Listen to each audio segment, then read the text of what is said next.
Greetings, family. This is IyapoNgina, otherwise known as the Rogue Black Girl. It's been a long time. I don't know, maybe a month, maybe two, since I did a live. But today, something occurred to me. It didn't occur to me overnight or anything like that. It occurred to me because I've been thinking quite some time about some observations that I've been making and,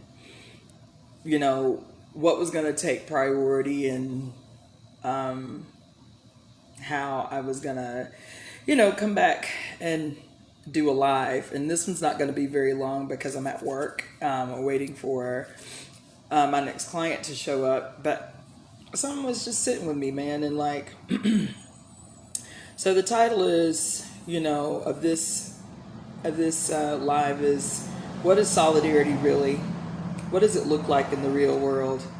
What does it look like in our day-to-day organic relationships with one another? This is something I've been talking about for years.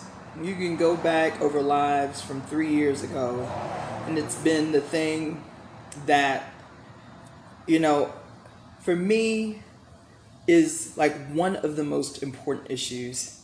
And I mentioned it some time ago. I'm mentioning it again today because in all of this conversation about Black Lives Matter and, and showing up and, how to address anti-Blackness and, how to show up for marginalized people, colonized people, oppressed people. What is our individual responsibility in these relationships? And what does it look like for real? Not for show, for fucking real. Right? I'm not upset, I'm not angry. I just am frustrated by how complicated we make the question of solidarity, how complicated we make what it means to show up for others. And it's not complicated. It's not complicated at all.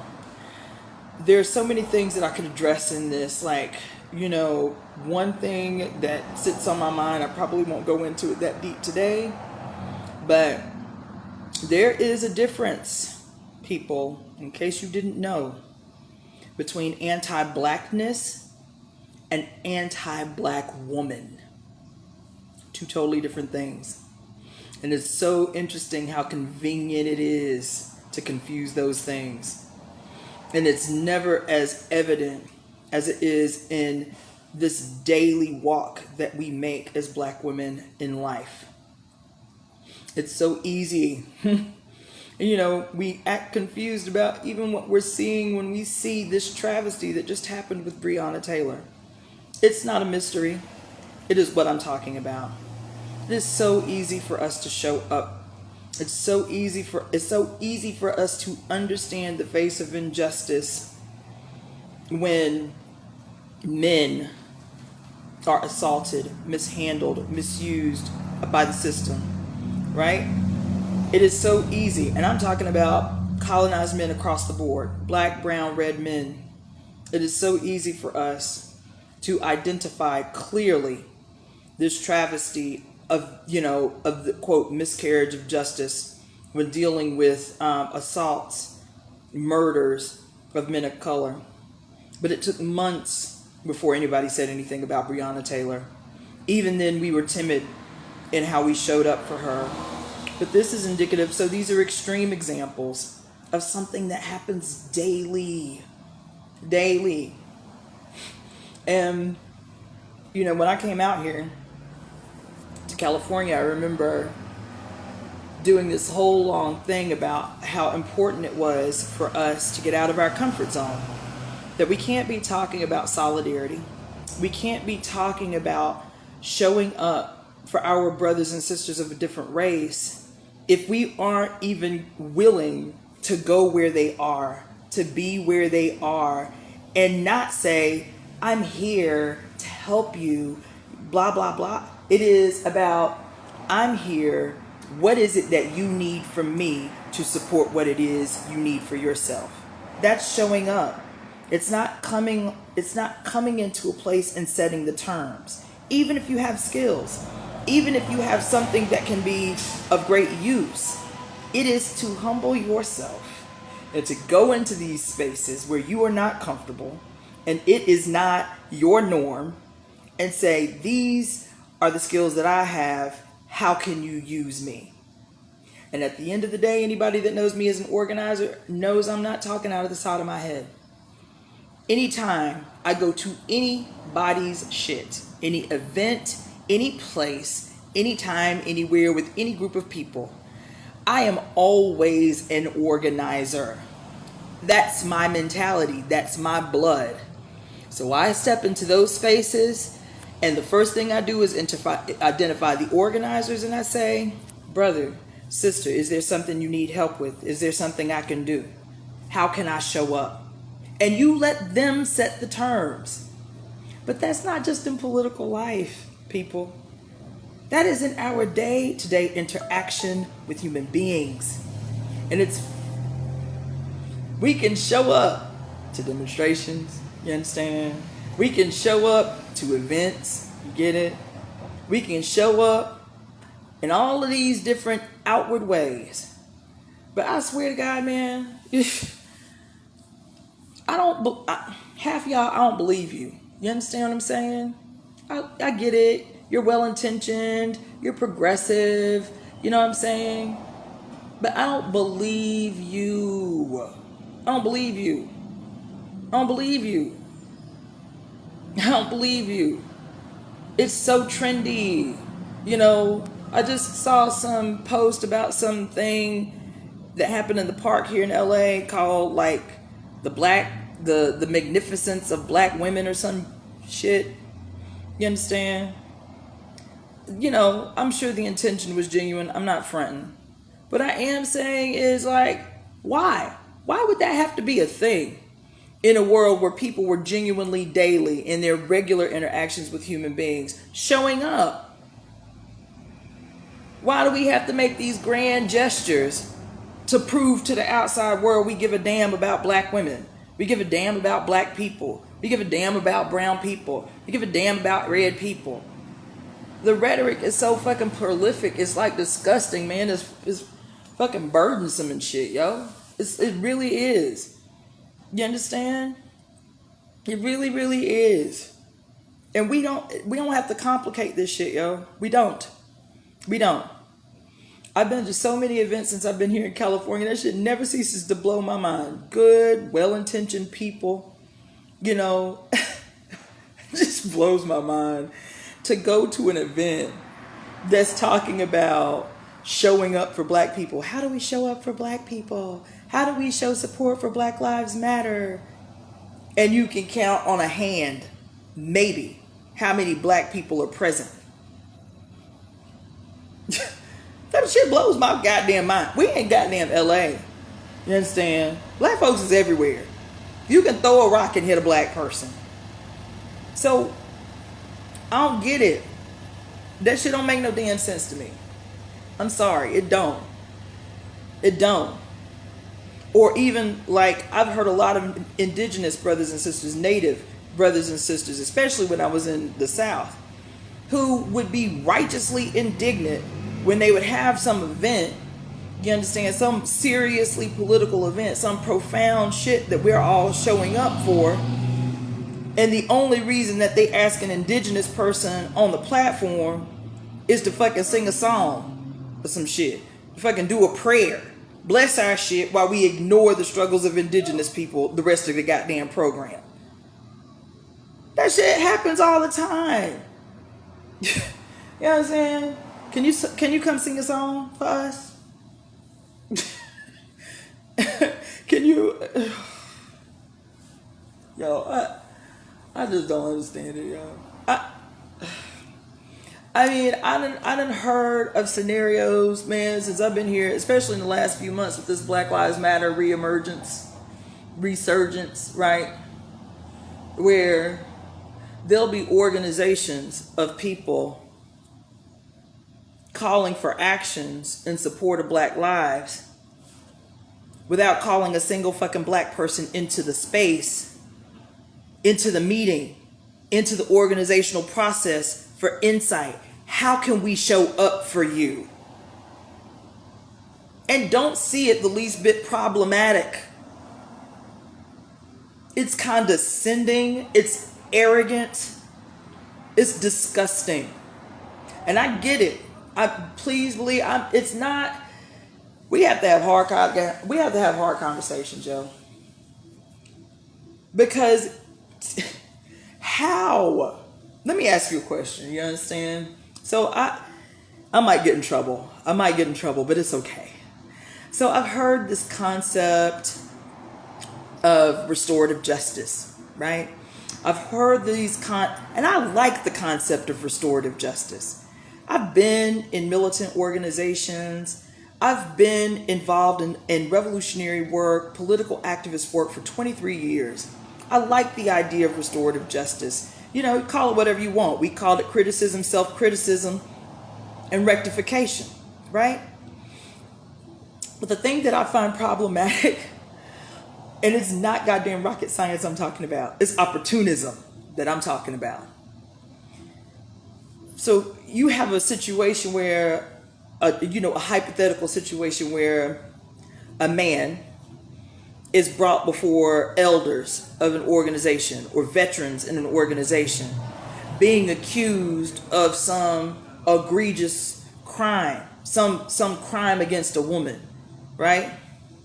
And he goes before these elders saying, I really want to rectify my shit. I want to clean my shit up. I want to be what I profess to be, right? So what is the process that I need to go through to fix my shit? If you are a man, and this is across the board, so don't think I'm getting lost. This is across the board. This is an example. If you are a man who has committed a crime against a woman, right? A violation against a woman, how in the hell do we expect restorative justice? And what we should mean by restorative, reparative justice is that the consciousness of that person is transformed in the process. You understand?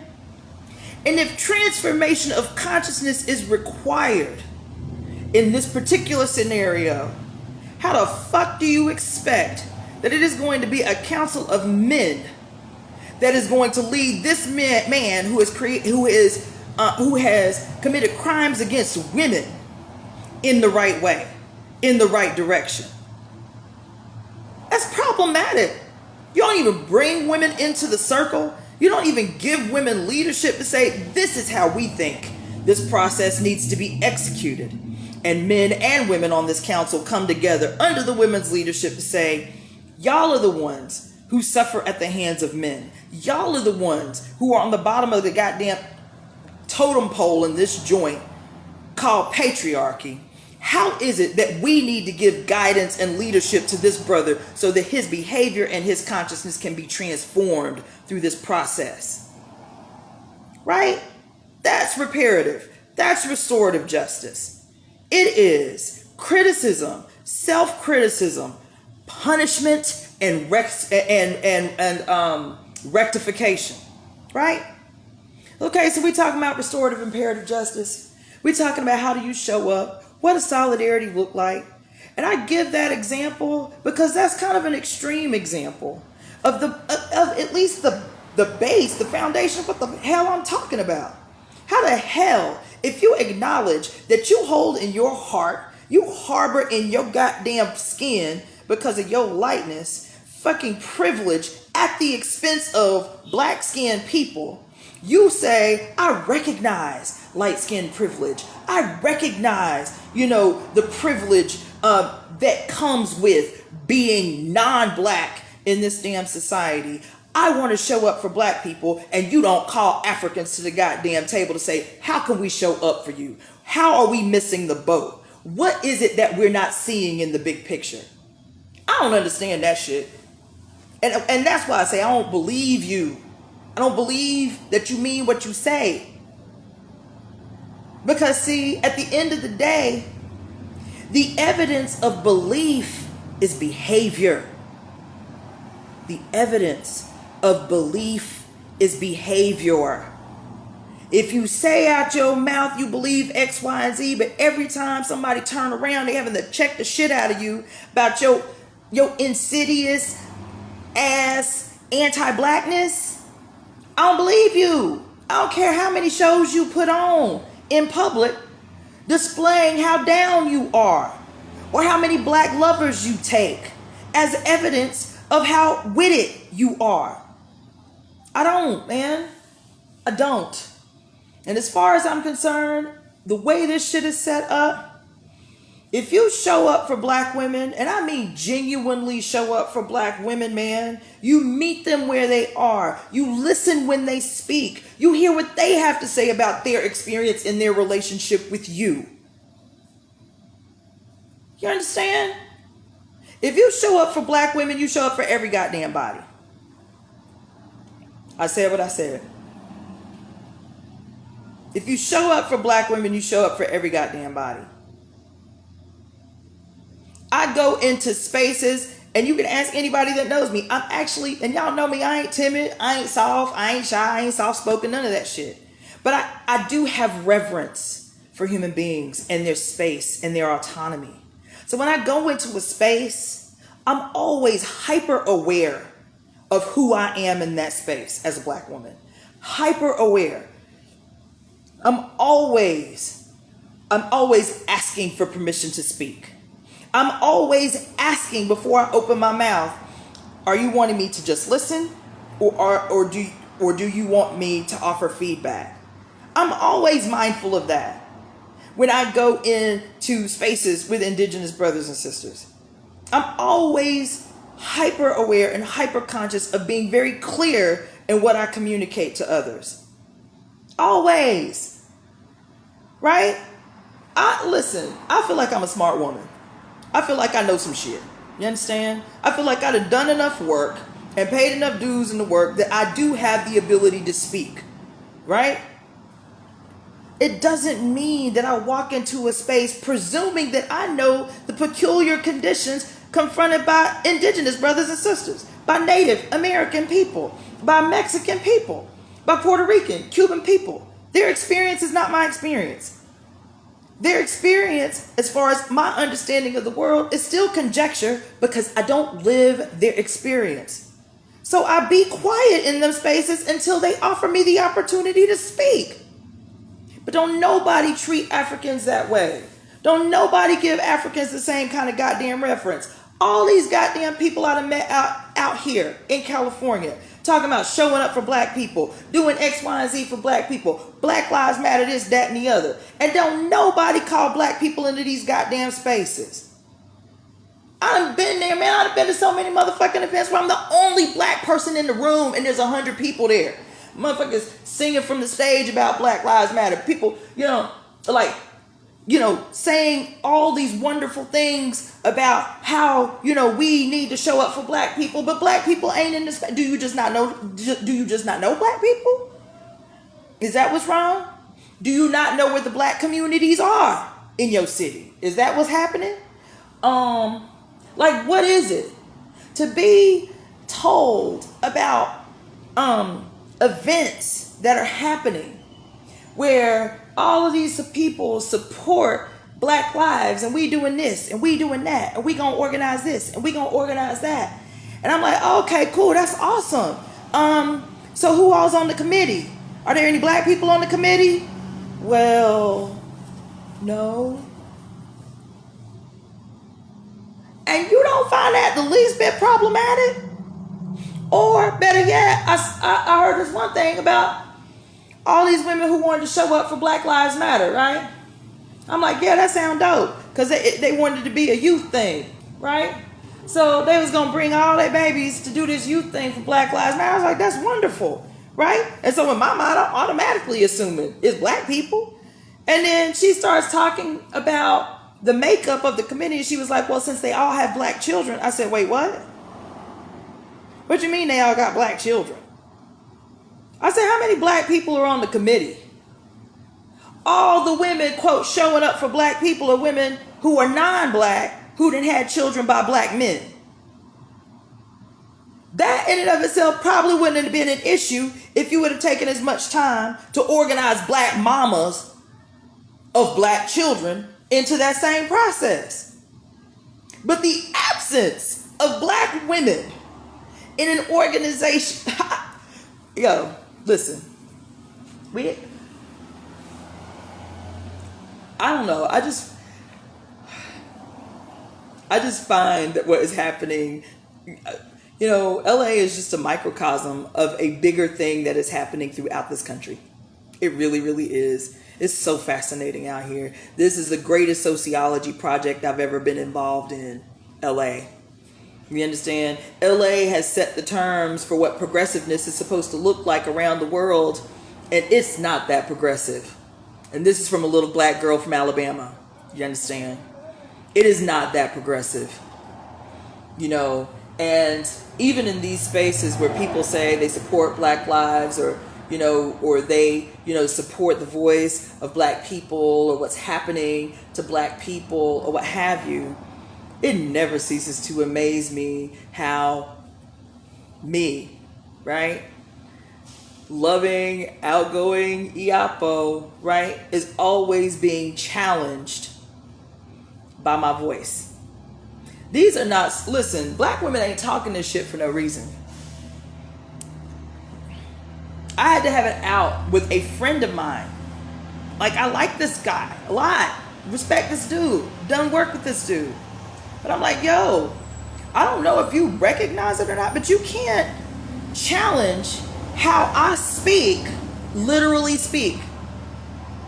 Your voice is so boisterous. Excuse me? Yo, this shit actually happens.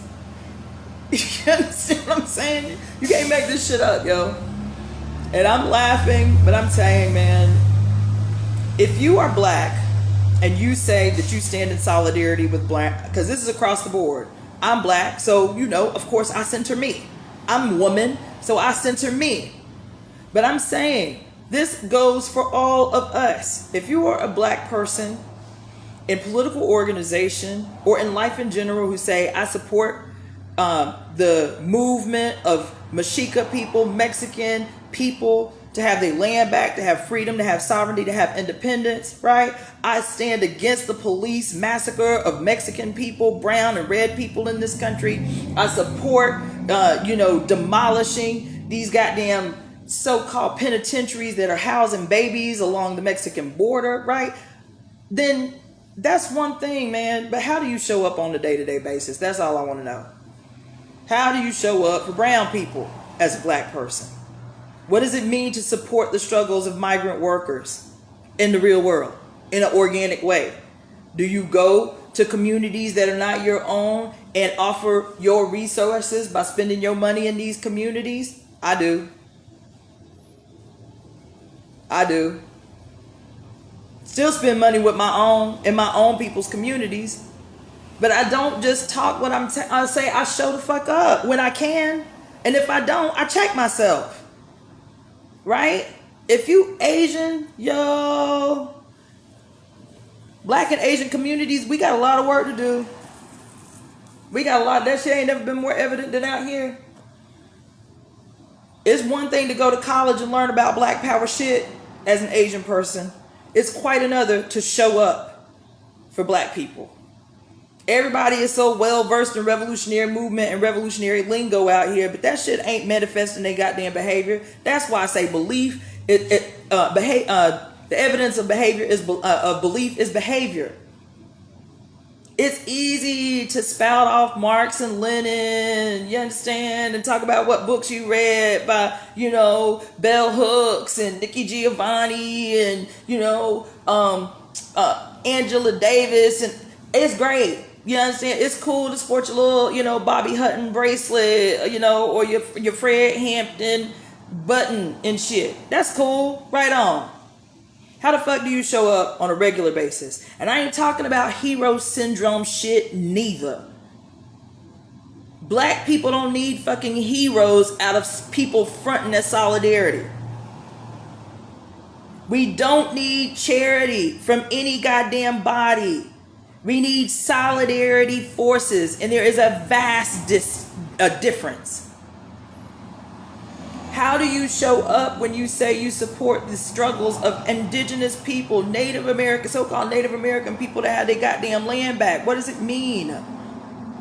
What does it mean to show up for the indigenous as a black person? Or are you a political opportunist? You want what you want for yourself in your group, and damn everybody else. Fuck everybody else. I ain't with that shit neither. You understand? I don't know. I might be ranting, but I don't know. Like, some of the stuff that I've been experiencing out here and witnessing out here, especially people who I know genuinely mean well, you know, genuinely are progressive as progressive presents itself. The hard work, man, is stepping outside of our comfort zone. It's stepping outside of our space. It's stepping outside of our hood and engaging in relationships with people that we say we give a damn about. We say their lives matter. We say we want to see them free and independent and sovereign and self-determining. And not on some, oh, here I am to help you in your poor slovenly self. That's not what I'm talking about. That's not to say that you can't do good things for other people who are in need. But I'm talking about empowering people, talking about changing people's lives by looking into them and seeing God in them, by looking into their eyes and seeing your own self in them. To see who they are and then put yourself in a position to humble yourself before even the lowest of them and say, what can I do for you? You tell me how I can show up for you. Not me tell you how the fuck I'm gonna show up for you. And anybody who knows me know, because I've been in this joint where I work and, you know, I don't charge a lot of money. And then I say, okay, you can get this amount of time for this amount of money, and everything you need, I'm going to put into that. Because that's what I do and that's what I love. And then I'll be in here with somebody for 4 hours. You know what I'm saying?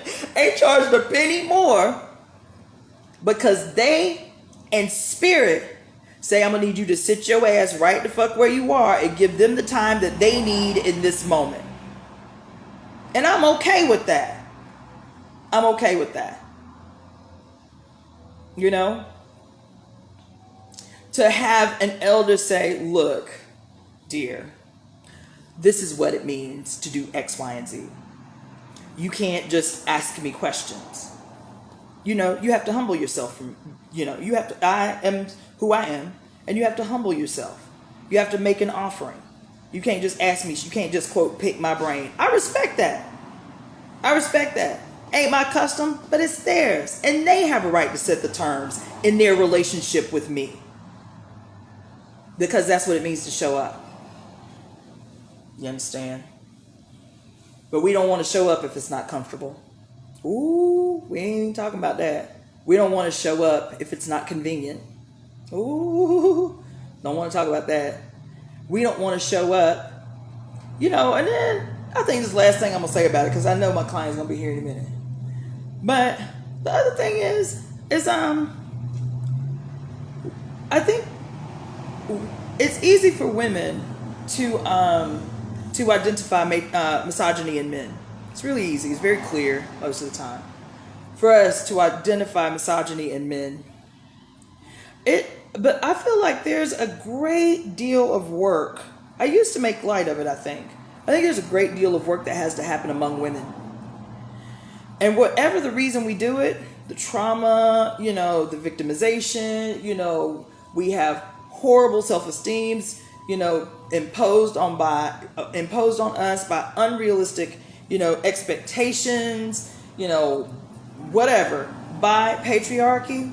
But I'll say this issue of misogyny, of the horrible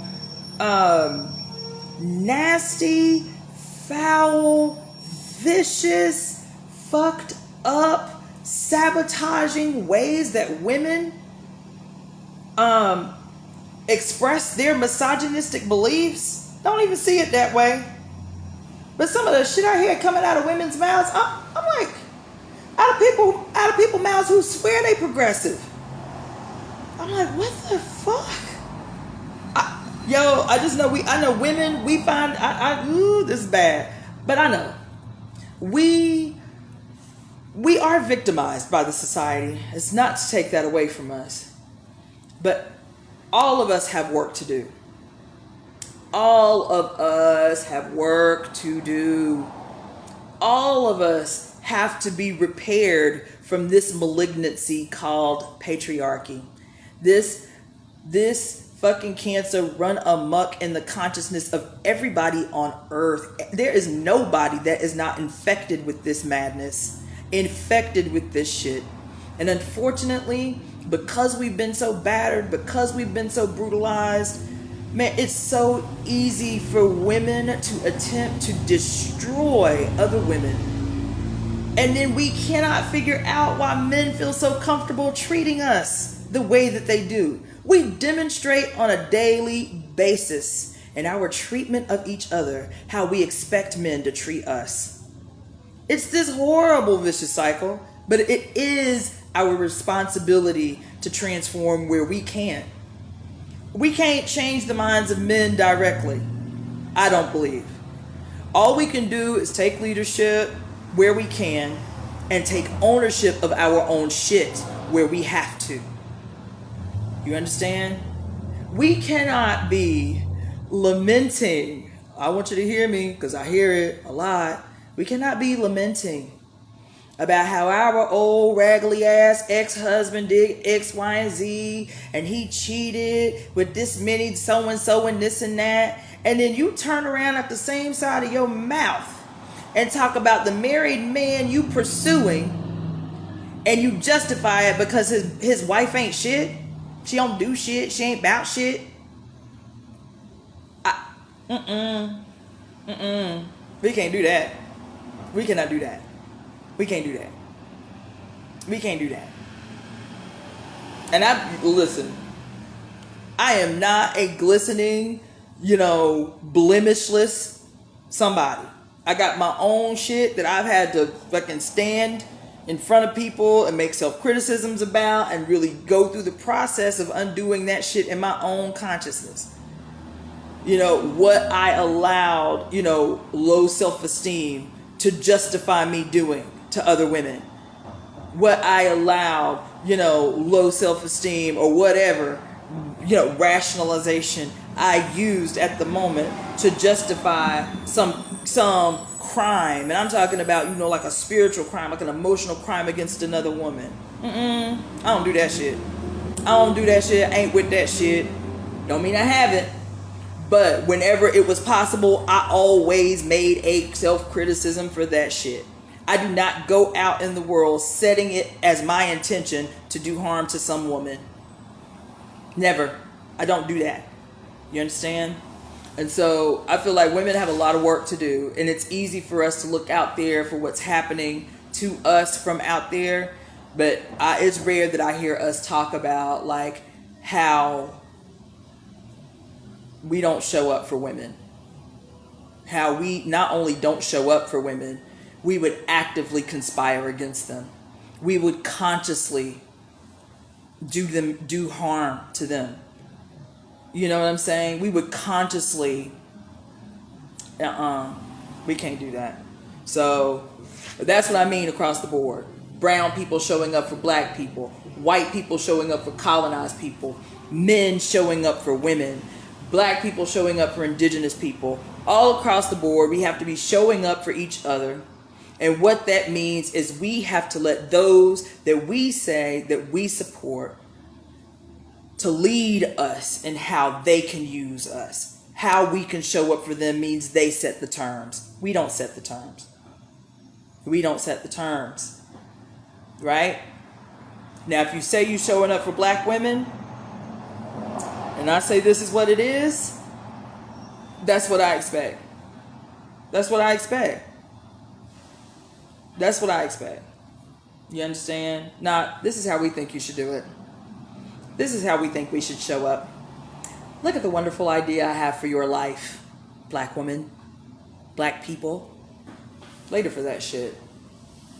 The people of the, like, look, if we're serious about changing the world, man, the changing the world work isn't in the easy shit. Hell no, we won't go, right? It's not. World changing work is that place in between. The little uncomfortable shit we have to do. The stepping outside our comfort zones. The going to places we've never been. To calling on people that we've never called on. To going into places and saying, how can we show up? Yeah. Hey, my name's Anthony. I'm from AT&T. Do you guys have us here? I'm on a call and I'm at work. You're going to have to come back. Thanks. So, I guess that's my cue because I'm getting ready to, I thought that was my client showing up. But all of that to say, yo,